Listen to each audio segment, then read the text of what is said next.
What's good, everybody? It's your boy, O'Shea Duke Jackson, back at it again with another episode of The Celebrity Junk. And, it's unfortunate to talk about Kobe Bryant. And we all know that 2020 has been a hell of a year, man, in a bad way. First, we lost Kobe. Then we gained Corona, and then we lost the economy. Then I lost my way back to Poland. I'm stuck here in Africa, nigga. It's just everything is going wrong. Some of y'all is just, you're losing your girlfriends, nigga. You're losing your hair, your breath stinking. It's just bad all the way, right? But for some people, things could have gotten financially a little bit better now. I want to talk about this. Now, Kobe Bryant was married to Vanessa Bryant. Now, Vanessa Bryant is a Latina. Okay, she's Hispanic. Now, while Kobe Bryant was alive, he met her at, I believe, a music video shoot. And at the time, she was 17 years old. And, Kobe Bryant had dated, at least for some time, a short period of time, Brandy. And it was speculated that, Kobe Bryant wasn't really into black women. And I could probably see why that was, because he was raised in Italy for the majority of his teenage years. And when he came back to the States, he was a kind of a nerdy guy, didn't really speak English, didn't understand the Philly slang. He was much different than his father, Jelly Bean Bryant, who had a lot of ties to the African American community. Outside of basketball, Kobe really just didn't relate. And I think that was kind of evident. He was kind of, and some people would probably say, a little despondent, as far as connecting with African American people. And he was, kind of to himself. Right? And even in high school, he was made fun of and stuff like that. And that's how he got so good at basketball. So when brothers are kind of like that, when they go out into the dating world, a lot of times they find more comfort in relating to women of another nationality. And in the case of Kobe Bryant, it was Vanessa Bryant. Now, obviously, she's not black, and she didn't play any roles in his successes. His parents did and stuff like that. But this is the woman that he decided to be with. He decided to marry. He decided to have kids with. And not only was Kobe Bryant a hell of a basketball player, he was quite astute as the businessman, right? Now, in 2013, Kobe bought actually $5 million in a sports drink company called Body Armour, all right? And from 2013 till 2020, it's now worth $1 billion in revenue, right? He was the fourth largest shareholder in the company. And he paid $5 million to get 10% share, okay? And, basically this particular drink was to be competing with Gatorade, right? And that's exactly what it is doing. But here's the situation. Coca-Cola bought a minority stake in Body Armour that valued the company at $2 billion. And once that happened, his share worth became at least $200 million, right? So Kobe Bryant had also made $600 million in other fortune, right? And then Vanessa Bryant already inherited that. She controls the his Mamba Academy or something like that. And now this additional $200 million has made her worth $800 million. Now, obviously, she lost her daughter and she lost her husband in the process. But now she is a Latina woman who has made $800 million off of being a black man's wife. And of course, you do have some negative comments, right? And I want to talk about that here, and I'll read them if we can, if we can kind of go there. And let me kind of talk about this, right? The guy named Straight Shooter says, nah, Kobe was a business move for her. she a billionaire now. The next dude got to be a billionaire. She not gonna marry down. The next guy she marry will be a white man. And I want to kind of talk about some of the other comments, but you know what? Let me not talk about the other comments, right? Really, in some of these comments that I'm seeing here in this post, a lot of people are upset.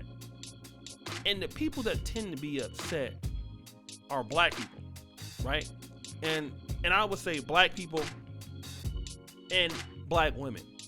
And I want to talk about this because, you know, a lot of people will say, well, you will never see a Mexican person get married to a black person and leave $800 million to a black person. That's true, right? It would have been great to see Kobe Bryant leave, you know, $800 million to a black family, a black wife, and stuff like that, you know. But here's the situation.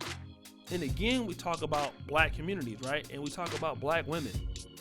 How many sisters are interested in guys like Kobe Bryant before they blow up? All right? And we're talking about a guy who's 6'7". A lot of women will find conventionally attractive, handsome, but for whatever reason, he has a hard time relating to the culture or relating to the average sister. You know, so much so that he felt that he was ostracized, that black women really wasn't checking for him like that. I heard him say that out of his mouth, right? At a high school presentation, a speech he gave. And the thing about it is, you know, you don't want to be there, and I'm not talking about all sisters, but you don't want to be there when, you know, the brother is doing what he's doing. But then when the brother blows up, all of a sudden you want to have access to his wealth. And it just doesn't work like that, all right? A lot of times in the black community, in African American communities, we're just not there for the black men who have a lot of promise. You know, it's so many guys I went to college with that, you know, when they was in school, you know, they were majoring in biology, or they were majoring in chemistry, or they were majoring in engineering fields. And almost every friend, like 99% of the guys that I went to college with are doing very well. All of them. Like, there's not one guy I know that graduated school with me, or that I knew that went to college and graduated, that is not doing something like major right now. Like, every single guy, if you look at them in LinkedIn, they're doing something, marketing manager, accounting manager, medical doctor, pharmacist, every guy. Every guy is somebody, all right? There's nobody that is not somebody that I knew, okay? And I'll tell you what, a lot of these brothers had a lot of problems trying to figure out what they were going to do. There's one guy, I don't want to mention his name, but he ended up working for EA Sports, right? And he was a black dude, married to a white girl and everything like that. And at the time that he was trying to do these things, a lot of sisters really wasn't checking for him. And now he's in an interracial marriage, and then you want to think, because, okay, he's a millionaire now, why is he taking all his wealth outside of the black community? Well, where are these people at before that these brothers are able to get a chance? Because here's what happens. And outside of Kobe Bryant, when a lot of black men get into the predominantly white institutions, on average, I'm about the average brother, they go to the University of Wisconsin, University of Illinois, University of California, Berkeley. When they get there and they're in engineering, or they're in pharmacy, or pre-pharm, or pre-med, or pre-law, or whatever it is their skill sets are, right? The chicks they're coming across are meeting them where they are at.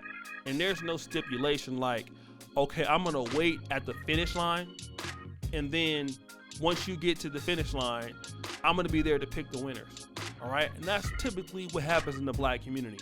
We wanna support the people once they have made it. But what happens is, a lot of times, and this is not necessarily in Kobe's case, but in a lot of cases, right, for brothers that like Kobe, the white women, Asian women, Hispanic women, they're picking winners before they reach the winning time, the finish line, all right?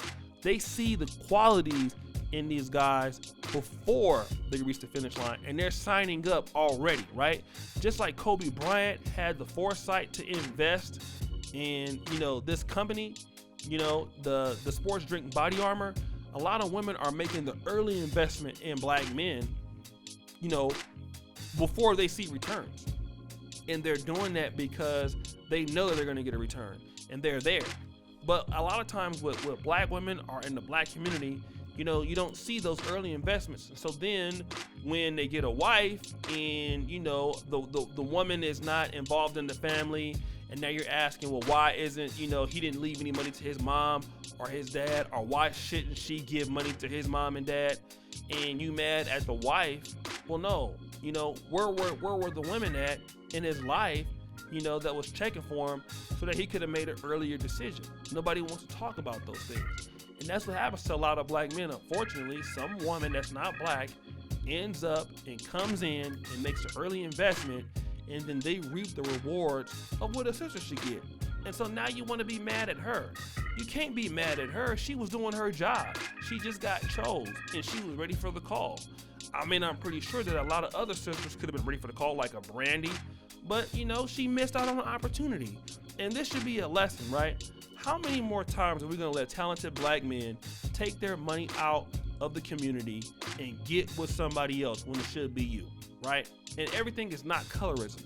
Everything is not racism. Everything is not, you know, based off of that. Sometimes it's based off of you're not, you know, a lot of sisters that are young are trying to wait until the finish line, and you're not investing early enough in their brother's success. So I just wanted to say that. And guys, make sure you check me out. It's your boy O'Shea Duke Jackson. Subscribe, hit the bell.